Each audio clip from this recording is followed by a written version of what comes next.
आज Sambalpur जिलार अईठापाली bank of Baroda पाखरे गोटे मॉल रे सर्ट सर्किट होई निआं लागि जिबारु सेठी कार्यरत थिबा कर्मचारी माने नाही नथिबा असुविधार सम्मुखीन होइतिले। सेठी थिबा तांकर विभिन्न आसबाब कागज पत्र पोड़ी पाउंस हो जाइतिला।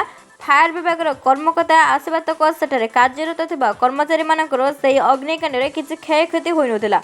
संबलपुर अक्षय कुमार केजरीवाल को रिपोर्ट, समस्या न्यूज 24।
गाड़ी तो जिसका इसका और दूर ले जाते हैं।